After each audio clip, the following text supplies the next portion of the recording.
Avec quoi tu repars? Je repars avec le sentiment que la tâche qui nous attend est super énorme. L'enseignement de ma journée, c'est évidemment un sentiment très collectif de passer de la conviction à l'action. Nous sommes à Montpellier, aux universités du tourisme durable. Qu'est-ce qui s'est dit? Qu'est-ce qu'on a entendu?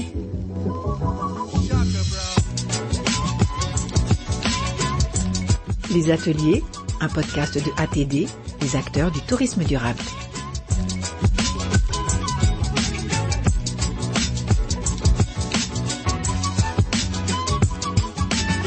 Quelles conséquences a substitué une clientèle lointaine par une clientèle nationale et européenne? Un atelier animé par Guillaume Kremer, consultant ID Tourisme et administrateur ATD. On a parlé de beaucoup de choses. On a commencé par avoir l'interview d'un hôtelier cannois qui a fait son bilan carbone, très dépendant d'une clientèle internationale à 70%. Et à partir de là, on a échangé sur la question justement de peut-on facilement ou avec difficulté changer d'une clientèle lourde en carbone à une clientèle moins lourde en carbone, donc plus locale ou européenne qui vient en train. Donc on a posé pas mal de questions, d'échanges pour justement voir que il faut rentrer dans les chiffres. Faire un bilan carbone, c'est quand même le point de départ pour pouvoir avancer sur cette question.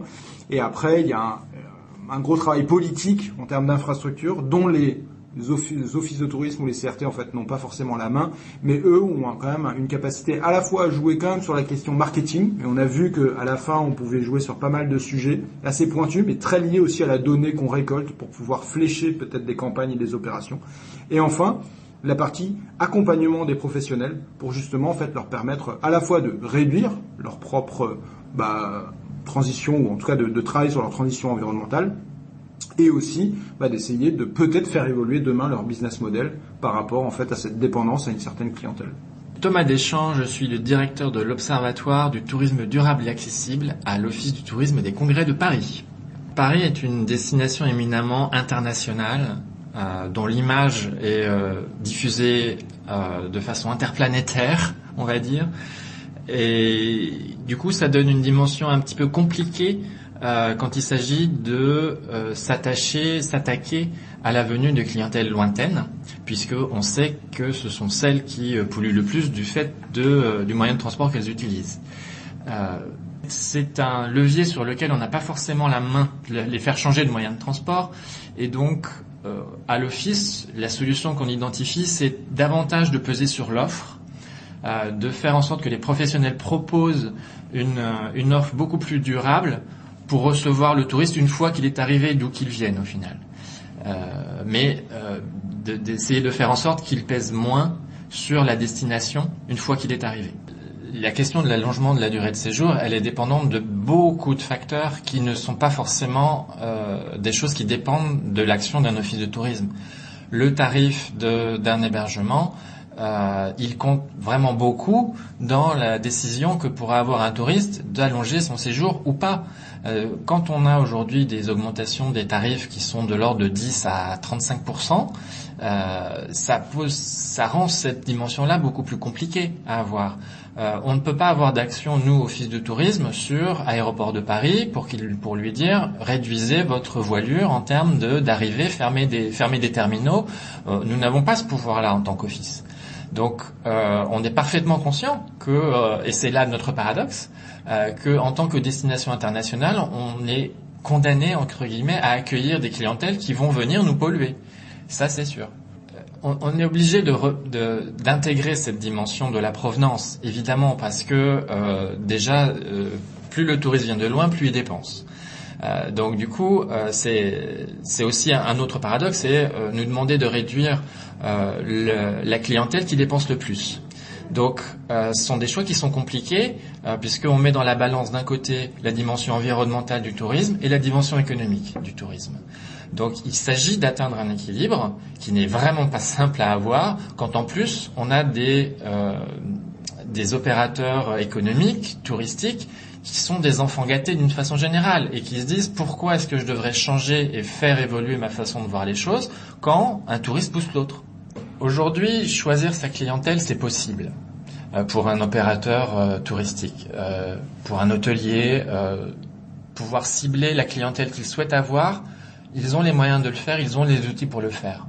Que ce soit pour des raisons économiques, parce qu'ils veulent des clientèles qui sont plus contributives, mais du coup ils peuvent le faire aussi sur des aspects qui soient plus durables.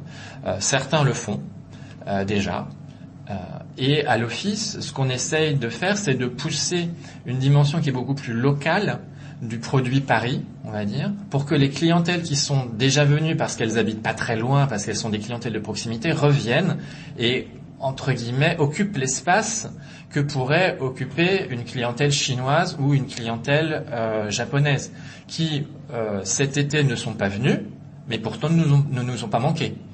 Puisque nous avons atteint des niveaux de fréquentation équivalents à ceux de 2019 en 2022. Donc on sait que certains touristes peuvent occuper la place que prennent ces touristes qui sont très lointains si on leur propose des choses qui sont un petit peu plus décalées, en phase avec leur recherche d'expérientiel, de réalisation de soi, de toutes ces thématiques qui peuvent être tendance aujourd'hui. Amandine Souton, je suis responsable tourisme durable et RSE à la direction générale du comité régional du tourisme de Nouvelle-Aquitaine.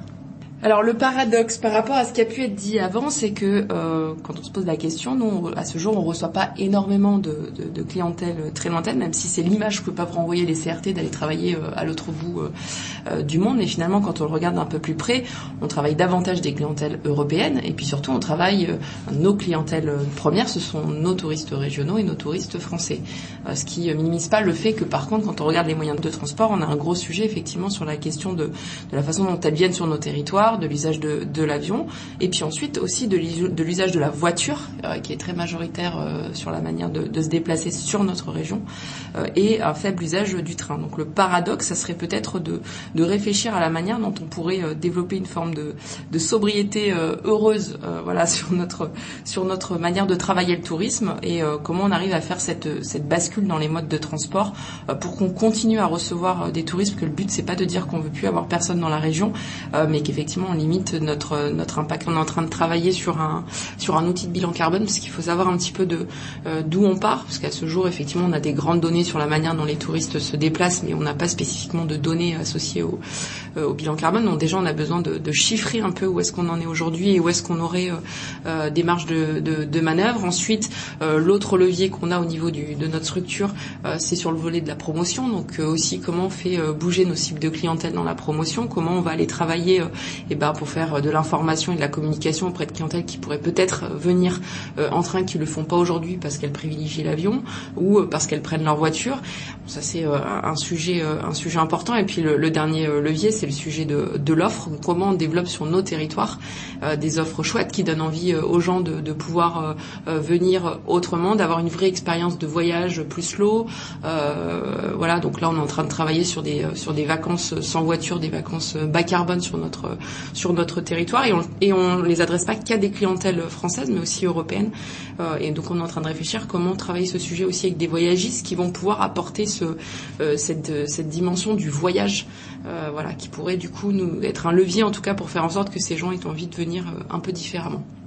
Le mot de la fin, c'est complexe parce qu'en fait déjà il faut récupérer un maximum de données, et c'est un enjeu très scientifique et mathématique au départ, ce qui n'est pas une habitude au final pour les compétences touristiques en fait, qui est plutôt en fait de travailler sur de l'émotion et de l'image.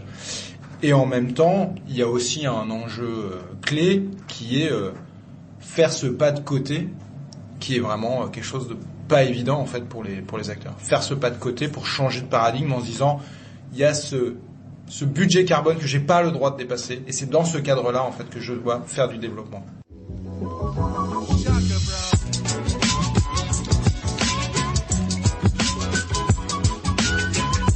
Ce podcast a été réalisé par Clémentine Russo et Sandrine Mercier. Il est produit par les acteurs du tourisme durable. Merci pour votre écoute et à bientôt.